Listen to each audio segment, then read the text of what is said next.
Phew. Phew. Phew. Could you discuss sexual energy and spiritual practice?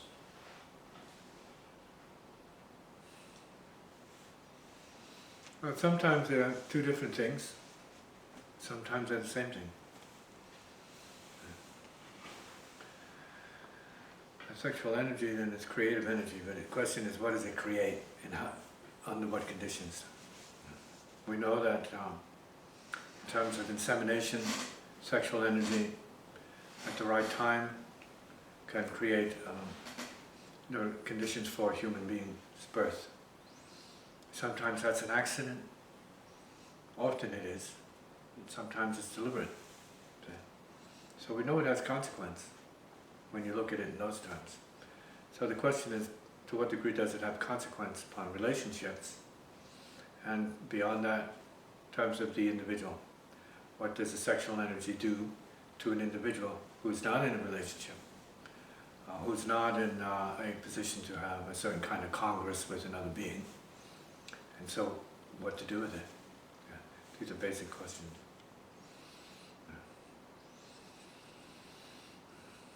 The creative aspect of the sexual energy or the sexual dynamic relative to, let's say, the second chakra, second center, is one of expansion by nature, expanding outwards. So it serves the purpose of the universe's physical expansion. So it has a physical component, then it has an emotional, and then it has a psychic component, it has a mental component, it has a spiritual component. The teachings in terms of the esoteric wisdom of the East relative to the yogis does address it as a physical reality. It acknowledges its physical function, but it goes deeper. It acknowledges it the psychic and creative function beyond the physical act, so that we are potentially creative beings, rather than merely or exclusively created beings as victims of circumstance, victims of karma, products, so to speak, rather than as part of a living, expansive, enlightening process.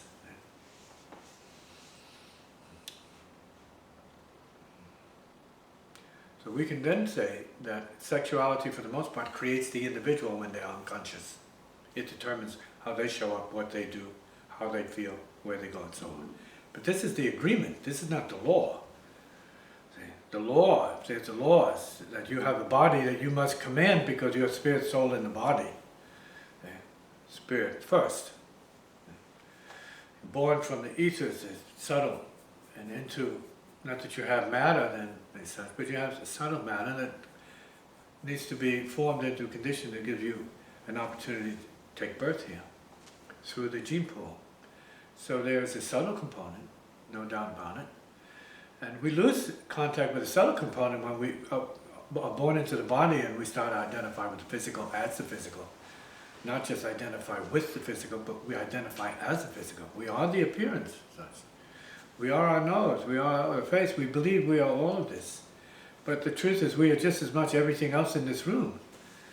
We don't know it, we don't operate like that because we are stuck in the programming of being the body rather than using the body to realize the divinity of or sacredness of human incarnation. And so part of that has to do with the frustration of the creative energy. Frustration and confusion of the perversion of the sexual function, which is really multi-chakra. Sexual function is expansive. You know, it's like the tree of life, you know, goes all the way up and all the way down. What happens when the energy starts to stir in ordinary peeps, they feel disturbed by it. Especially the men, they feel disturbed by it. They can't handle the energy. So what do they want to do? They want to release it. They want to squirt it out. First major mistake, and first major contribution to the downfall of all of humanity. Not knowing what to do with the energy given, that is given for ascension and expansion into cosmic intelligence, but is only allowed to stay at and operate from the base chakra. So it goes from base chakra to somebody else's base chakra, and that's the end of the story, and that's ordinary sex for most people. With all the thrills implied, all the bells and whistle thrills, there for a few seconds. Cheap thrills, excuse me, don't mean to insult anybody, but sex is cheap thrills. Great, sacred. For some people, just the most exciting and exquisite and the highest they can ever be, right? So they are made to believe because of the intensity of the pleasure at the orgasmic level, see, which is a trick. It's just a trick. It's like a flash in the night. As soon as you see it, it's going already. As soon as you feel it, it's going already. So that's the perverted, ordinary use of the sex energy as part of the neurosis, the drive of sexual release. It's just neurosis. Great for fun, great for relief, great for some moment of healing, but it's totally cosmetic, and it can create human beings, which is the dangerous part of it. Seems that at that level you're creating human beings from an awareness built around waist organ to waist organ, lowest chakra to lowest chakra. It's not giving humanity much to work from there. Now, according to the ancient traditions relative to what the potential of human consciousness is about, we use the chakra system, the navel chakra, the heart chakra, throat chakra, frontal lobe chakra, the crown chakra, and above that to other chakras, maybe even multiple chakras around the established more general chakras, right? Psychic chakras and more subtle chakras and so on. If we're going to work with that, then we need to know how to use the energy properly. Because at the dog level, it's just going where it goes, and it's gone. The dog level assures the fact that you don't go anywhere, that you stay empty, and you're always wanting and hankering, always desiring, always sort of desperate, horny, so on. For what? More pleasure that never gratifies you. It doesn't amount to happiness. Happiness is ongoing realization. It's like a continuum. The happiness of the heart is a part of a continuum. It's a long wave. It's not like a blip. It's not a squirt. It's long. It's huge. It embraces the universe. The whole theater of life, the whole field of reality. So the idea is to come to some recognition of the need to be in resonance with the ascending force, not the wasting force. The ascension into brilliance, light, intensity.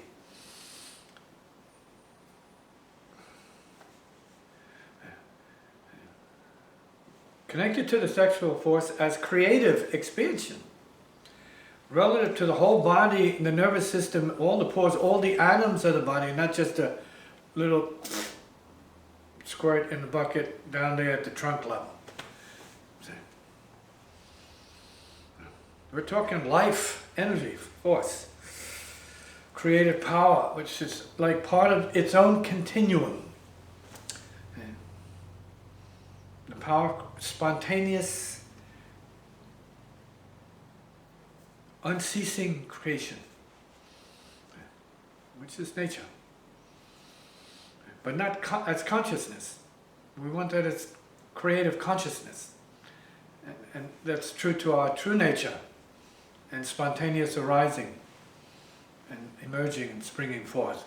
Once we clear the channels and clear the obstructions, clear the chakras, then that becomes the way it is.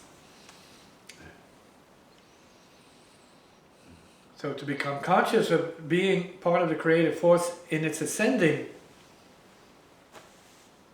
structure, its ascending function, that's what yoga is about. And giving equal time not only to the groin, the waist organs, but the navel, the heart, the speech chakra, and the vision chakra, the intelligence chakra, as well as the spiritual transcendence chakra, or whatever you want to call it, the Gan chakra, the super subtle consciousness.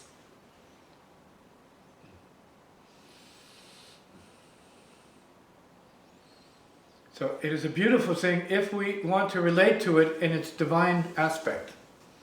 But it is a very, I guess you might say, depressing thing if we're just going to be using the thrill of sex or as orgasm for the purposes of keeping ourselves wasted and thus relaxed and exhausted rather than at peace and in harmony with the universe. Next question. Why do you think there is so much confusion regarding either relaxation or being at peace? Well, the confusion exists because of ignorance to begin with. We have to know what peace could be. We need to know what the vision of peace is. We need to have a creative vision of it, right? Rather than a certain mundane vision of peace. Well, we just shook hands and we agreed on terms so we have peace for the moment. That's not peace. We shook hands on the deal so there's peace. That's not peace. That's it. That's the extension of a handshake based upon terms and attitude and conditions. Unconditional peace is something beyond imagination, but paradoxically is the true nature of the universe. Silence, stillness, in motion. See, dynamic calmness, calm dynamicness.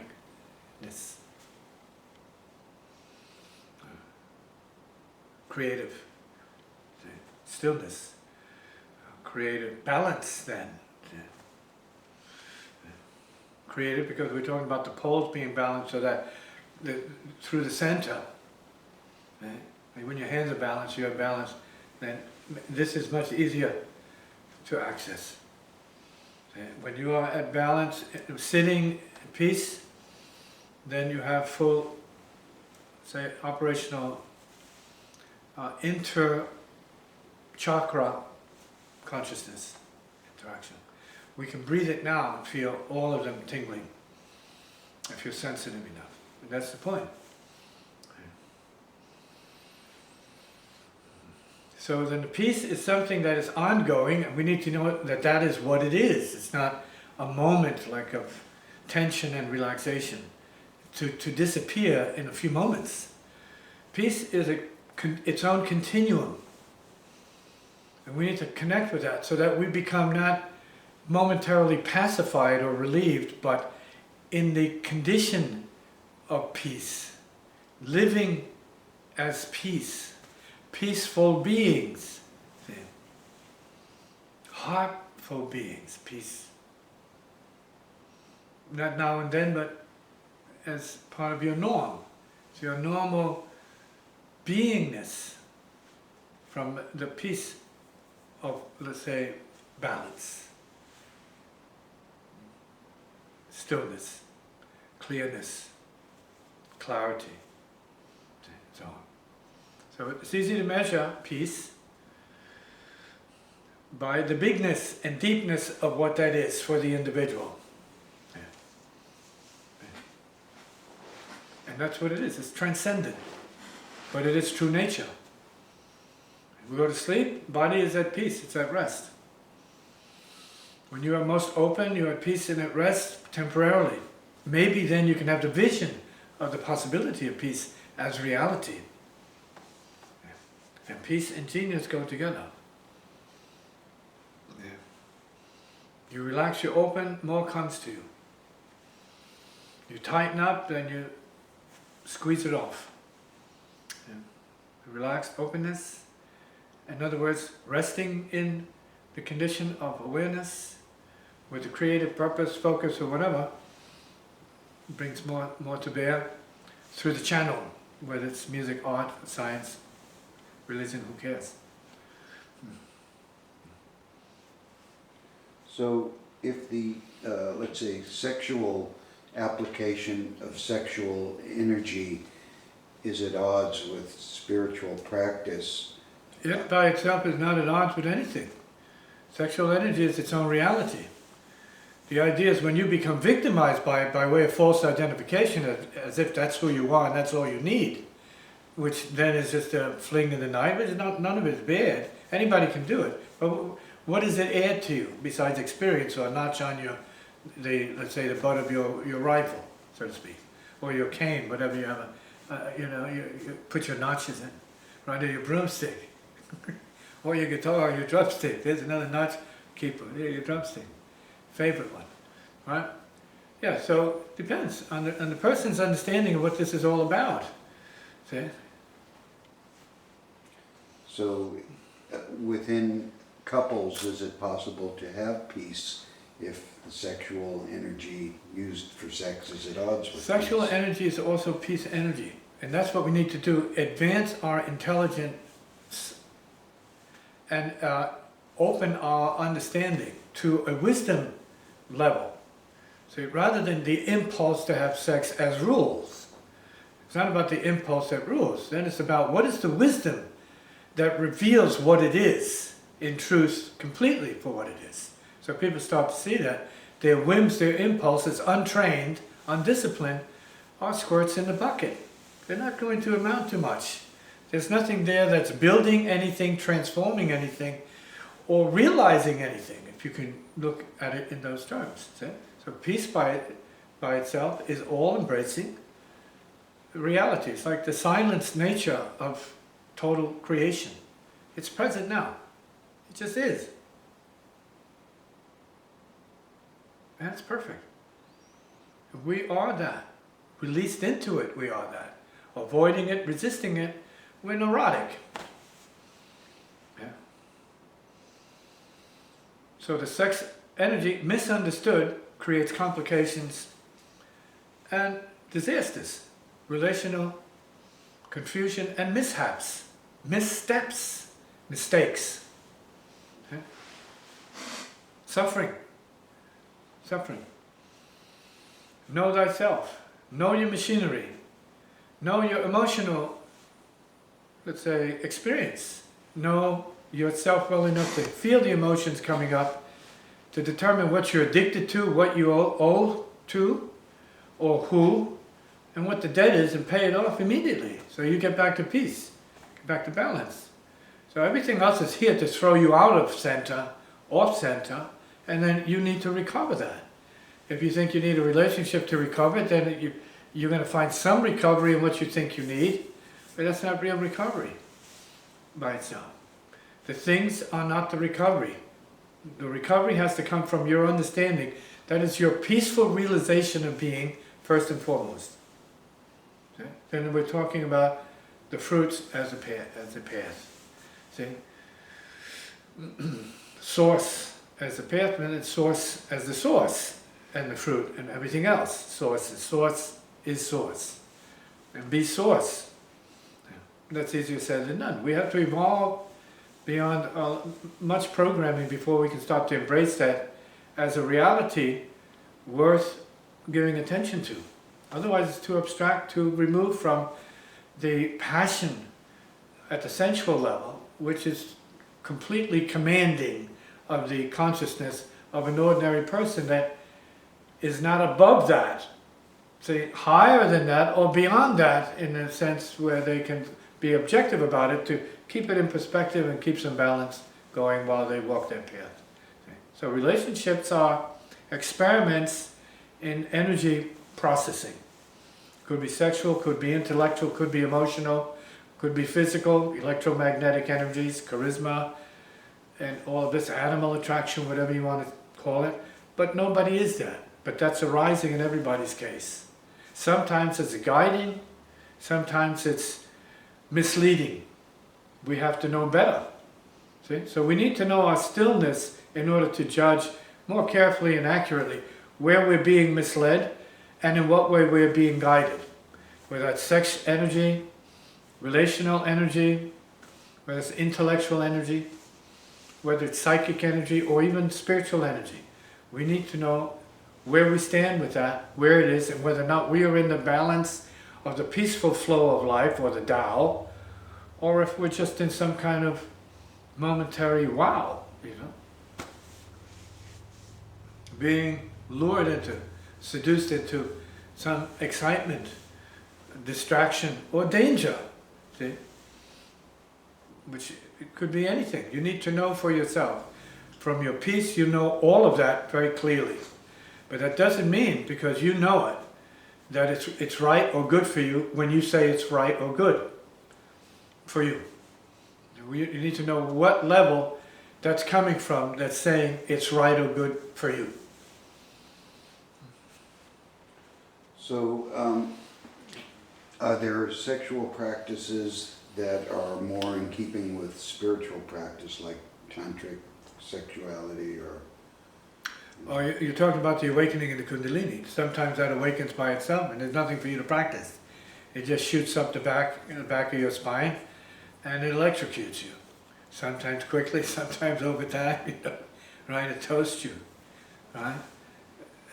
However, we can learn how to cultivate that through certain techniques. Understanding that there is an ascending force and a descending force. How to best work with these forces. Sex in the bucket back down here, sex energy blocked by this chakra or at this chakra is not health, it's not balanced. See? Remember, we breathe in and up, right, and out and down, and so on. Full spectrum.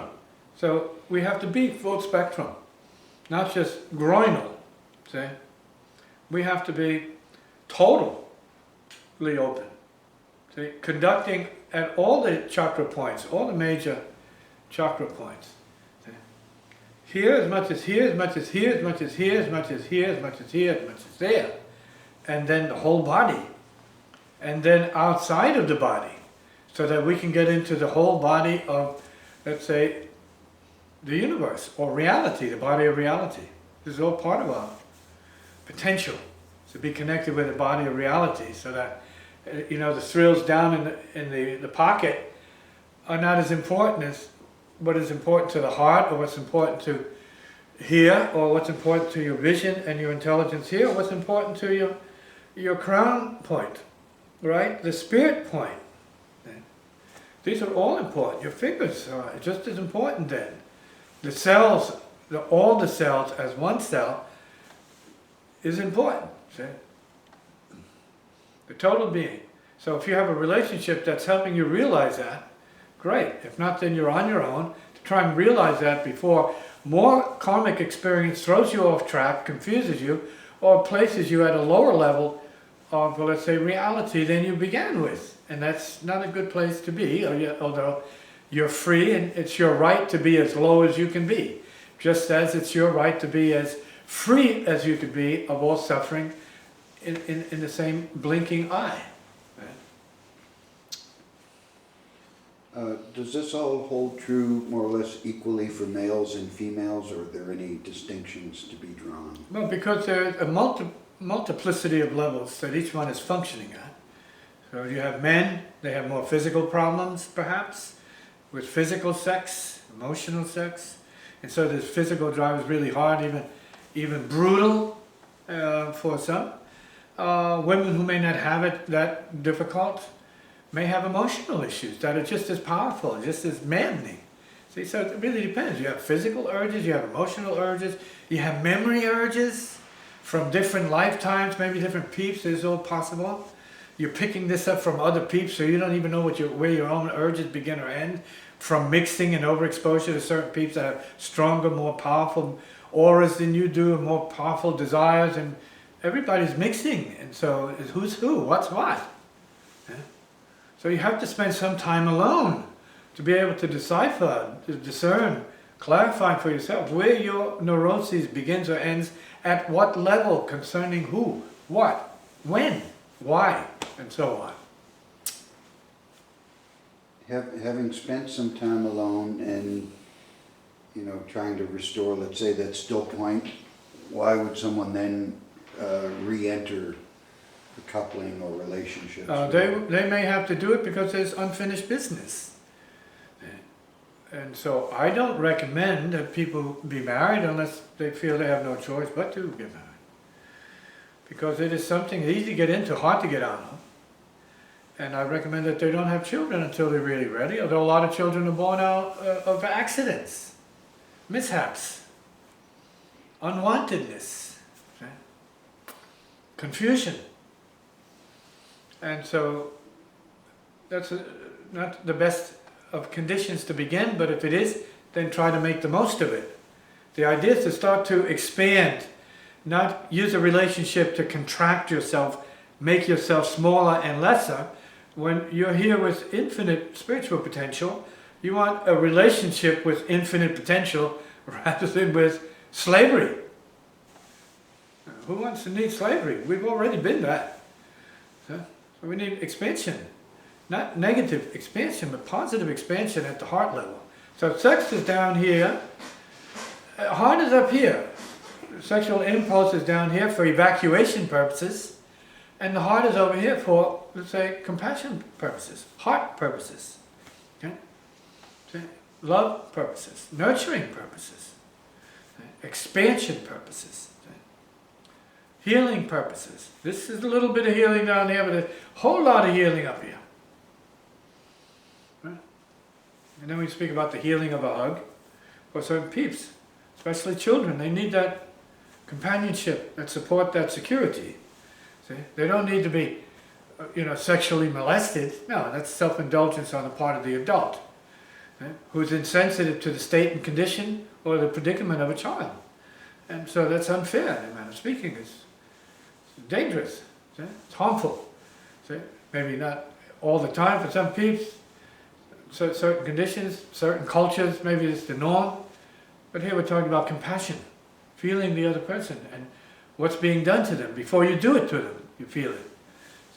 And we're here to heal ourselves and heal, and as a result, give everybody else a fair healing chance to recover their balance, their intelligence, their integrity, their self-respect, their dignity, to say the least. And their spiritual integrity, more importantly. See, that's what you need, your spiritual integrity. Integration here, here, here, here, here, here. Integration. Which is already the case, but not realized as such. So the perfection is already the case, but not realized as such. And there's healing in all relationships, but you have to bring that to the table yourself. The individual must know what aspects of the relationship throw them off balance and create more neurosis than they can balance or heal for themselves. So if you can handle a relationship and you know exactly how to balance it because of your nature, then fine, you can handle it. You can go the distance with that balance. But it's really checks and balances quite often, daily, and over periods of time. So you need to release yourself from that, because you do every night when you go to sleep. You're not going out with anybody else. You're going with yourself, maybe momentarily in a fantasy, a dream. You're going to be rendezvousing with other people to take care of business, and then you come back to your voidness, where you're in darkness, pitch darkness, on your way back to your selfness. Coming back to this dimension. See? For what? We need to be aware of why we're here, what we're doing, who we're doing it with, and what does it mean? What does it add up to? See? What is it producing? What is it saving? What is it creating? What is it handling? What is it managing? See, who is it saving? Is it saving you? Is it saving yourself? Is it saving your neighbor? What are you doing to reach out to help the peeps or your own family if no one else? Who in your family needs your help? What kind of help is that? A hand, shake, presence, hug, see, conversation, a healing in words by supporting the individual, caring for them in some way. Yeah, there's a lot we can do that has little to do with sex, except that because we have polarization built into us, we have attraction and repulsion, we have attraction and avoidance. And this is good electromagnetic sort of shielding as well as healing, depending on how you use it, or as a warning at the same time. Okay? You get the vibes, and you want to be completely aware of what it is that you're getting into, and to what degree do you need to stay in any situation and then change it, because you're not born here to be stuck, except as a mental program or an emotional program, which is where most people suffer their stuckness. And they're not breathing properly. If their emotions are not being healed and purified, they can't breathe properly. So when you get above the emotional field, you start to really expand your breathing. From super physical breathing to etheric breathing, you start to feel your resonance with the heart, because you're not suffering being less emotionally incarcerated, imprisoned, which means not very good breathing. Brain is not operating right when you're not breathing properly. It's pretty common in couples where the sexual attraction either slows down or dies out altogether. So what distinction do you make in a, let's say, platonic coupling situation? Well, sometimes you need the sex to know what that is, to know what you need to trim on it. So you need to know what it is. You need to be wide open to it, to be able to balance yourself out relative to it. So for some, they need that to find out what that opens in themselves. And then once you know what that is, you might need to start closing that off a little bit. So you start to conserve energy, build energy, and start to participate in some conscious form of cultivating the ascending force. Okay? Having the energy rise from the base up, so you know what ecstatic love, bliss is. What the heart's peace is. You're not going to know it down here. That's a roller coaster ride. Up and down, in and out, fast, huff and puff yoga. Here's heart presence. Feeling all beings, the potential there. All here. And feeling connected with the whole thing. And that has to be part of your vision. And regardless of what your relationship is, at any point you can stop it and say, enough sex, I want love now. I want to know what true love is. Not your idea of it, your attachment to it. I want to know what it really is from the heart's viewpoint, not from somebody's self viewpoint, or their sexual viewpoint, or their emotional hang-up viewpoint, or their obsessive attachment viewpoint. We need to know what it is from the heart, and only the heart. See? The heart of all, the all heart. And it's fire.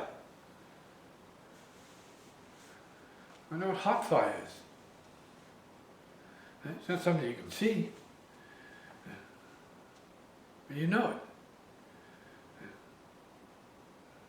And that's part of our evolutionary potential here, and part of the healing process. So then, in this process, you start to heal other people.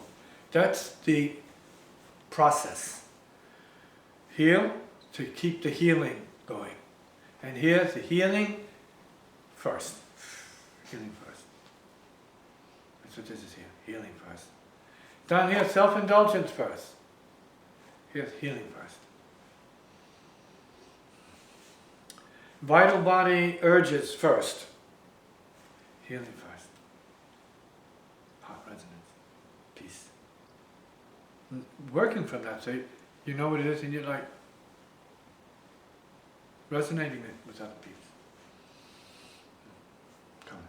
And so is that healing going on between two people who are coupled together? That healing goes on with no people. And that means the potential is with all people. Two people don't create it. Okay?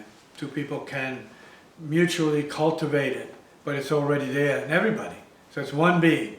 It's one to all to one. So two is not the issue. 3 and 4, 5 and 6, family is not the issue. It's heart to heart, all beings. So of course, it could be with anybody and nobody. It can be with your pet. It can be with your broomstick. It can be with your instrument. See, it doesn't matter because it's all the same. It can be with your bat if you're into baseball, or your golf club. You know, it doesn't matter. Your camera. See, it could be with your shoes. It depends on your relationship to what it is, see?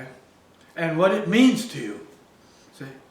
It could be something else, and what it means. Like with the natives, they have their own symbols, what it means to them, what the mountain means, what the tree means, what a raindrop means, what the pond means. All these things have profound meanings. See? So then it depends on what it means. It's part of your, let's say, recovery of a sense of magic, intangible magic, in the form of life, and where you fit into and how you dance with the rest of it.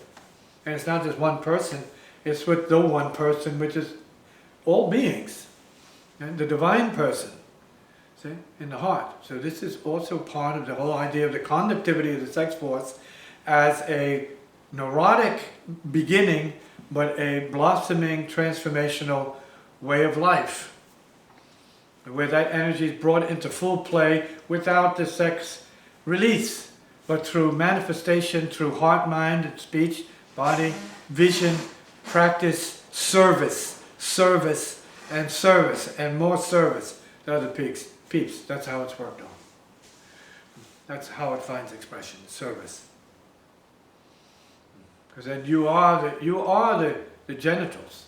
See? You are the sexual conductive force, not released through one particular area, but you're living this conductivity, all peeps. See? This bliss, see? Not being wasted, but being conducted.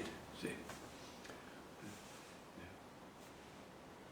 So how do people learn, what you're offering here? Are there any other? Nothing's being offered. Something is just being shared, but it's not being offered as such. No, person needs to need that and seek that for themselves. Whether you want to call it one thing or other, that's up to the peeps to understand that generally it's called a yogic process. You have to pursue that. See? And the intelligence, or a person that is involved in that, to help you understand what it is and make sure they're not imposing their sexuality on you, in a sense. And it's really about healing oneself at the sexual level and bringing the sexual neurosis up to a creative level of expression and manifestation that brings you peace. You don't have to have a squirt in a bucket for peace. You want to be doing the right thing and feel that peace, see? And not putting that on anybody, unless the situation warrants it. And you have to make that choice for yourself. What warrants that? Mixing. So if the more, let's say, spiritually aware or developed people get further away from sex, they also get further away from procreation. Are we leaving the next we never get away from creation. The idea is to get into procreation, really, to be a procreative person. Doesn't mean you have to be making babies. There are enough people making babies, so getting beyond that is totally normal because it's a heart thing, it's not a crotch thing. There are already babies to take care of, they've already been made for healing, for helping. And that's a heart thing, it's not a crotch thing. So it's got to be a heart thing, not a crotch thing. That's it. So there's already been too much crotch and not enough heart. So it's already imbalanced. There's a balance been. Taking that into consideration, is it possible that the more spiritually aware people should be the ones having the babies so as to create more spiritual awareness rather than leaving it to the merely bliss-seeking types? You mean blister-seeking types? That's at the discretion of the peeps who are in that position. Not against it. I don't recommend it because most people are not ready for it. They're kids themselves. Why would kids want to be creating more kids that they can't handle? They can't handle themselves. When they think they're going to be better able to handle their kids, who might develop to be even stronger egos than themselves and dominate them, which too often is the case in families that are having difficulties. The children are, let's say, brought up on egotism. And gross egotism, egomania, right? And pumped to no end with all this BS about who they are as egos, instead of working with something deeper as more important relative to heart practice. See? Instead of raising prima donna, egomaniacal sort of idiots. No? Idiots. Completely out of touch idiots. Obnoxious ones too. See, we need more balanced beings, compassionate, caring children. See, then we're doing our job if we can instill in them some sense of compassion for other peeps. They're not seeing themselves as the end all and be all of anything, since they've entered a continuum that's a real continuum. And when they pass, the real continuum is going to be here. It's going to go on because it's a continuum. Our life is a moment. Our existence in the body form is very, very momentary.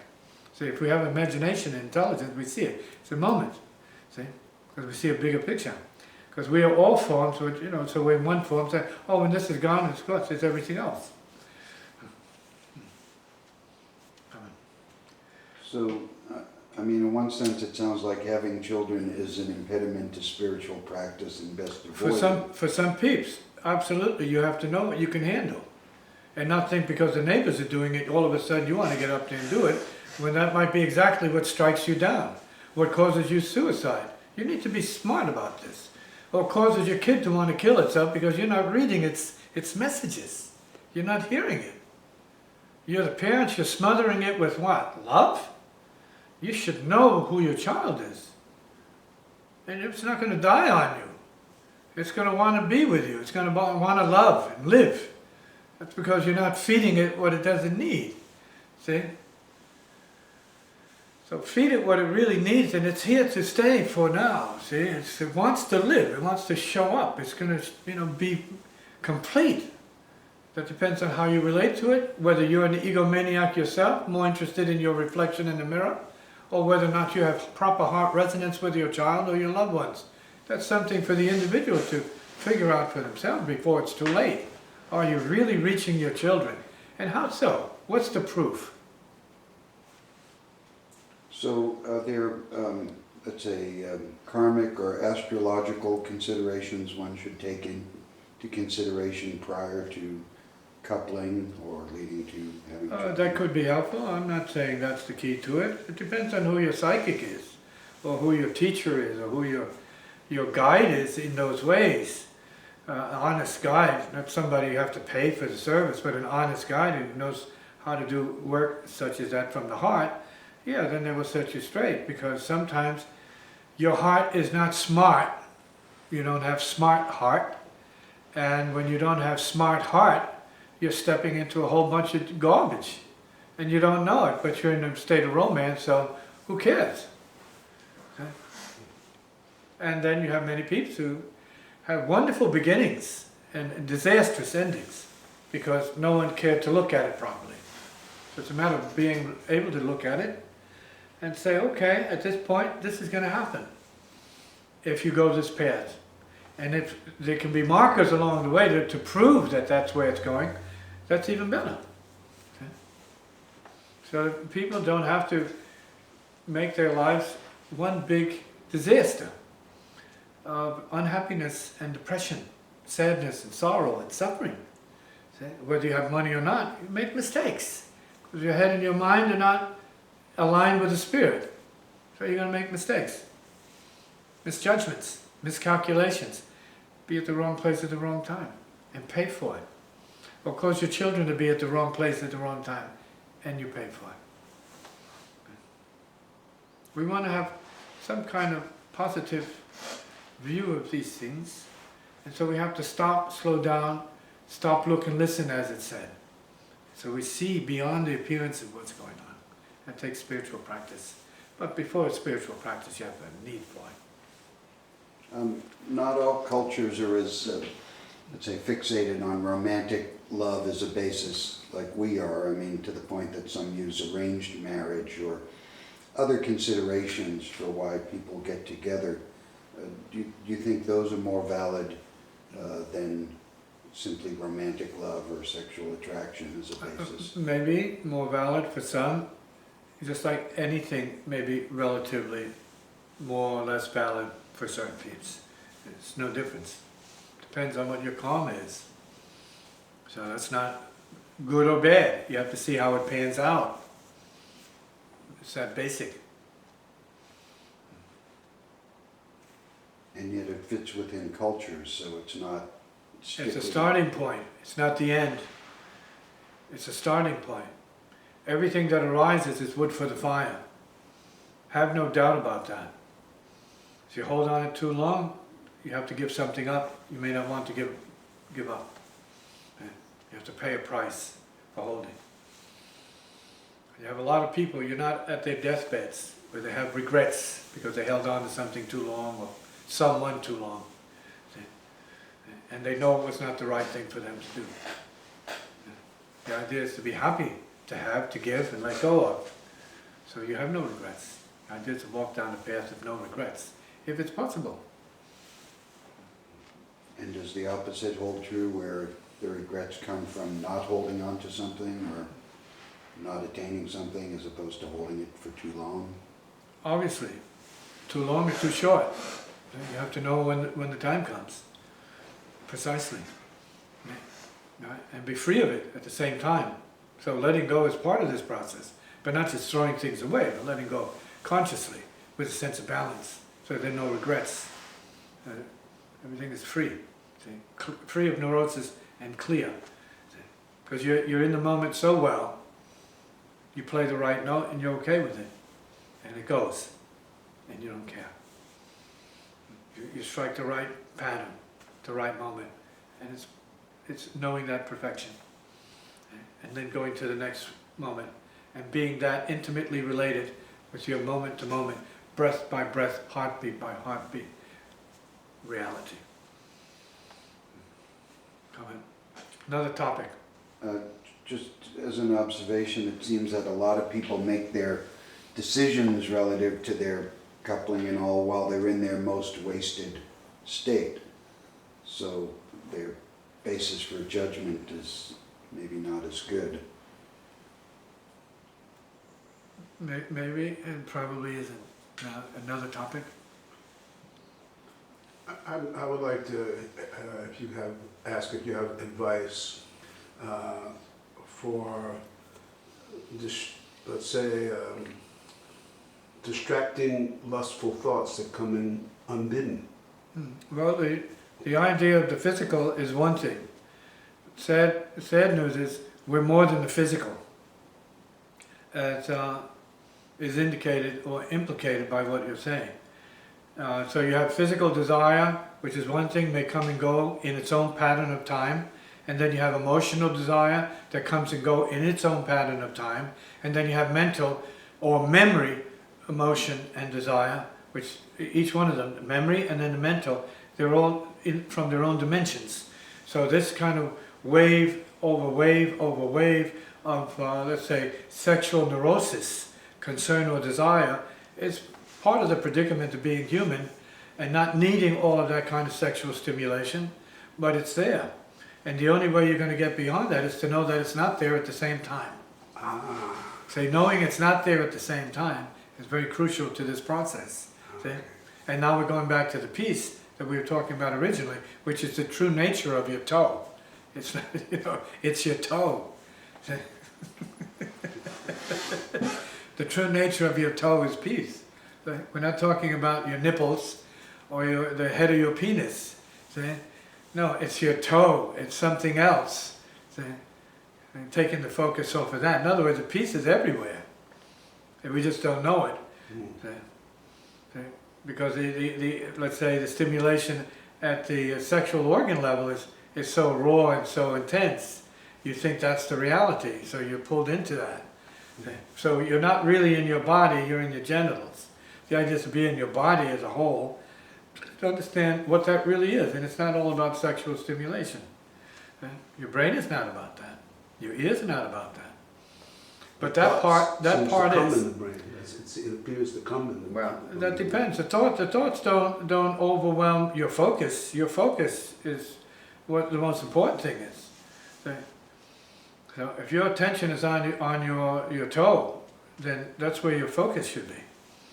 And not on anything else but that, if you know how to focus. If you don't know how to concentrate or focus, then you're a victim of whatever garbage is coming through your head. So you have nothing better to focus on, you get swept away, and you go where that goes. So you have no purpose, you have no life.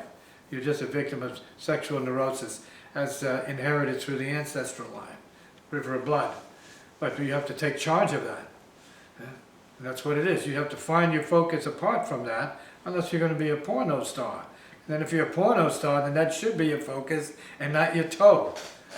Well, I think the issue then is it could be focus, because the distraction may not always be sexual. It could be all kinds of thoughts. It could be all kinds of thoughts, but the idea is thoughts are thoughts. And it's part of the machinery of the processing from conscious to subconscious to maybe superconsciousness. And so we're talking about different dimensions of thought, but they're going to run amok no matter what. It's like anything else. Emotions are the same, unless you have a focus. When your focus is real, right, and you're able to really invest your energy in that, then you start to build on that. Depends on what your focus or your purpose is. So we say focus, what your purpose is. Is it to be entertaining thoughts and analyzing thoughts and considering thoughts and paying attention to your head, or do you have something more important that you're out here doing that requires your clear and certain focus? Whether that's music, then that should be your porno. Your porno then should be music, should be your pornography, and your sexual distraction should all be of musical value. Well, See, and that's it. And that's, if that's what you need to do, then that's what it should be, until you can find something else to replace it. To go beyond that, because in fact there are no thoughts. There isn't a thought. right. There's never been a thought. But yet the machinery of the human being is such that it's possessed by thoughts, it's possessed by emotions, it's possessed by all kinds of false imagery, false data, erroneous and ignorant information, lies, deceptions, delusions, and all of these kinds of things. Doubts, confusions, self-division, self-conflict. Yeah, it's preoccupied with all this stuff. It has nothing to do with what the moment's requiring of anybody. Okay? Until an accident or mishap happens, and then all of a sudden your focus becomes absolute, say, when there's an emergency. And you can forget about everything else because everything else is not real, which proves my point. So it's what you allow to be real to you. That's all it is. You allow it to be real. And that's what it is. There's nothing else, nothing mysterious about it. Right? Because as soon as like $1 million bill comes into your mind, in your face, and you can look at it, you can choose, well, am I going to pick up that $1 million bill? Am I going to sit here thinking about all my nonsense, ridiculous thoughts? Of course, if you don't need the money, then it's not an issue. But yes, of course, right away you're going to see that, oh, yeah, that's what I've been waiting for, the big bucks. Now I have the big bucks, and you go off on that. And then that determines what you need to do with your next few moments. Right. Yeah. Well, if we can follow up on that, because you said something that really struck me and resonated. Me personally, when I'm playing music, I'm not subject to distracting, lustful thoughts. I have that kind of focus. It proves the point. It doesn't exist. But so the rest is how do you training. maintain that focus all the time? Well, you have to know what that focus is then. Okay. See? So if the focus is music, then you might want to go to silence, which is what music comes from.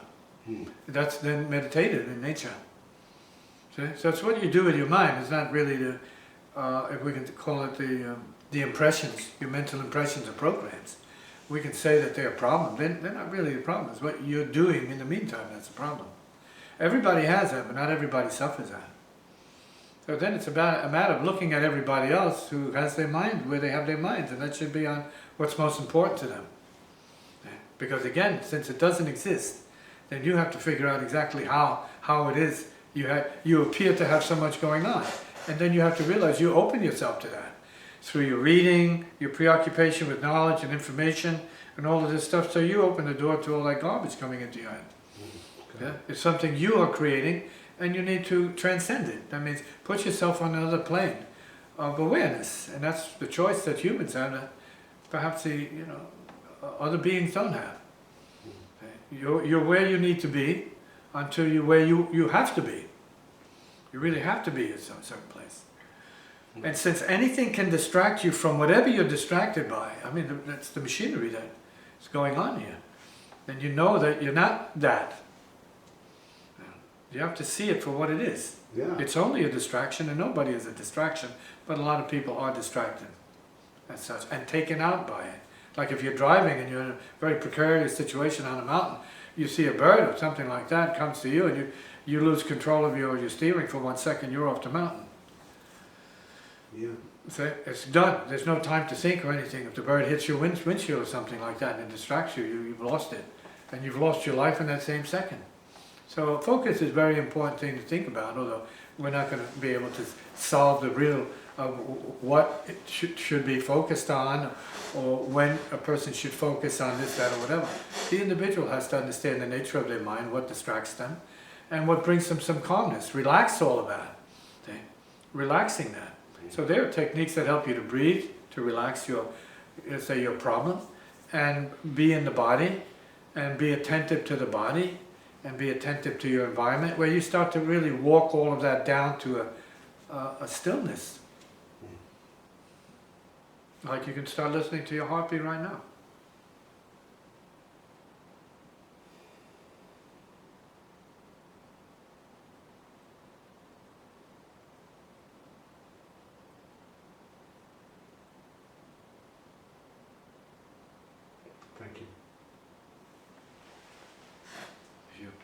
True.